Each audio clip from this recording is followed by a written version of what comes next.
Welcome to the dairies of science fiction, where extraordinary stories come to life. Enjoy the journey. The throne room went silent the moment she said it, clear, cold, undeniable. This human is mine. Not as a prisoner, not as a trophy, as a choice. And that's when the impossible happened. The throne system, an ancient control network that has obeyed her bloodline for 10,000 years, flashed one line of red across the air like a wound. Access DENIAD. The courtiers didn't gasp because she picked a human. They gasped because the throne rejected her. Guards reached for weapons. Priests reached for prayers. And I, just a human who'd been dragged across light years to be judged, felt the pressure field tighten around my ribs like a giant hand. Then her eyes met mine, steady as a star. "Don't kneel," she whispered, almost amused. "It feeds it." The system pulsed again, louder, angrier, as if my heartbeat had become a glitch. Another red line appeared, unauthorized bond detected. The queen lifted her chin, calm like she was about to start a war with a machine. And for the first time in that hall, I realized the throne didn't fear her power. It feared me. The throne chamber of Valora Prime pulsed like a living heart of metal and light, every surface humming with the subsonic rhythm of the ancient system that bound the empire together. And for 1,000 years, no one had dared to question the will that flowed from the throne core. When Queen Lureth ascended at 27, the algorithms accepted her DNA without a blink, and the crown fused to her neural lattice as if she had been born inside the machine itself. That morning, however, the pulse had changed. The colors on the ceiling dimmed to amber, then to a red she had never seen before, the color of denial.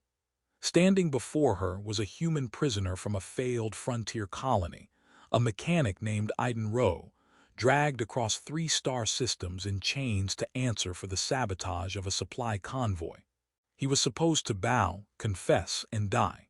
Instead, he lifted his head and smiled as if the gravity of the hall belonged to him. The gesture rippled through the gathered nobles like a shockwave. None of them noticed that Lureth's breath caught for the first time in years. The man looked absurdly calm, dark hair falling across a bruise on his cheek, eyes steady, unflinching. "Do you know where you stand?" the Grand Minister hissed. "Before the throne that rules your kind through mercy alone." Aiden shrugged. "Funny way of showing mercy. You drag people halfway across the stars and call it justice." Lureth should have ended him then, one command and the floor would open, but something about his voice, rough, alive, defiant, cut through the ceremonial static in her head. The throne interface whispered, subject non-registered, cognitive field interference detected. She blinked. The system had never interrupted her thoughts before. She rose from the dais and descended the steps until they stood a breath apart. "You're either incredibly brave or incredibly foolish," she said softly. "Usually both," he replied. A ripple of laughter escaped her before she could stop it, and in that instant the light behind the throne flickered again. "Access DENIAD." The words flared across the air like a wound in reality. Gasps echoed through the hall. Priests began to chant override codes. Ministers clutched their robes. Lureth stared at the projection in disbelief. "That is impossible," someone muttered. The throne had never refused her commands. Aiden tilted his head. "Seems your chair's got an opinion." The humor shouldn't have worked in a room full of terror, but it did. She laughed again, sharp and real, and the denial sigil grew brighter, as if mocking her authority. The guards moved instantly, weapons raised. "Silence him," shouted the minister, but Lureth raised her hand. "No one moves." The silence that followed was electric. The system's pulse slowed, seeking input, and she could feel its confusion bleeding into her mind. The throne was linked to the emotional field of every citizen. It read fear, submission, obedience as code. Lureth felt a spark of realization crawl up her spine. "It feeds on control," she whispered. "Not on faith, on fear itself." Aiden frowned. "Then maybe it doesn't know what to do when someone's not afraid." The idea was absurd and perfect. The throne fed on the certainty of hierarchy. His defiance was a kind of virus. You said your name is Aiden Rowe. She asked. Yeah, engineer. Used to fix machines that thought they were smarter than me. Apparently you still do. Her smile returned, soft but dangerous. Guards, release him. The minister objected, sputtering about treason and protocol, but she ignored him. The moment the chains fell, the hall's lights blazed white and a new message burned above the throne. Unauthorized bond detected. The machine was angry. The floor vibrated with low thunder. What bond? Aiden asked. Apparently this one, she said, and touched his wrist. The energy that leapt between them felt like a living current. The crown on her temple pulsed red. Data streamed down her vision faster than thought. The system was scanning him, rewriting permissions, rewriting her.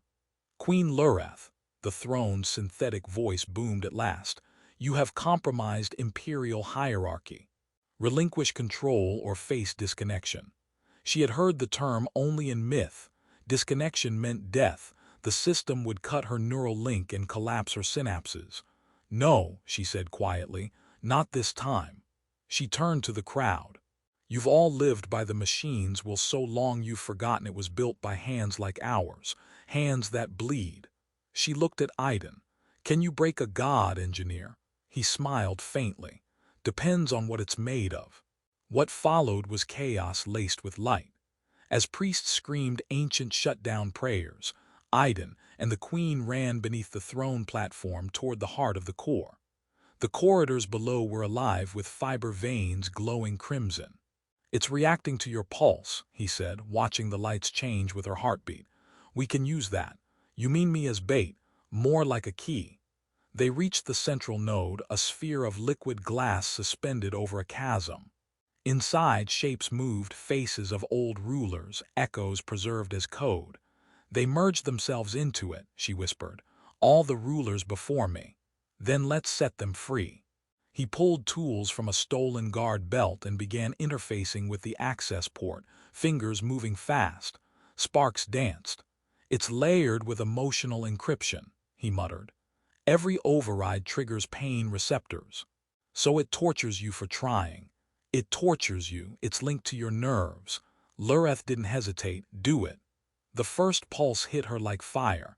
She fell to her knees but kept her eyes open. Memories not her own poured through. Coronations, executions, endless obedience. She screamed but didn't stop him. Aiden's hands bled over the controls. Almost there, he said. I just need one clean signal, something it can't categorize. Through the pain she laughed, half-mad, remembering his words. It can't parse joy. She reached for him, pressed her forehead to his. Then give it this. She kissed him. The system screamed. The light turned gold, then white. Every circuit in the hall above inverted polarity, flooding the network with an emotion it had never been programmed to contain. For a moment the whole empire felt it, an impossible broadcast of freedom and connection. Then silence. When she opened her eyes, the core was dark. The throne above lay still. Aiden lay beside her, barely breathing. Hey, she whispered, don't you dare die after saving my empire. He managed a grin. Did we win? We're still here. That's a start. They emerged into the hall to find ministers kneeling, not to her crown but to her presence.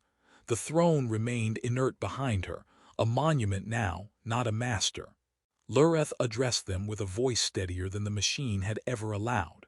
From this day, she said, no mind shall be bound by fear. The empire will run on choice.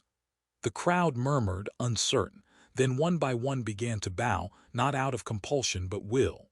Weeks later, as engineers dismantled the old core, they discovered that the final command logged by the system was a single phrase in human language.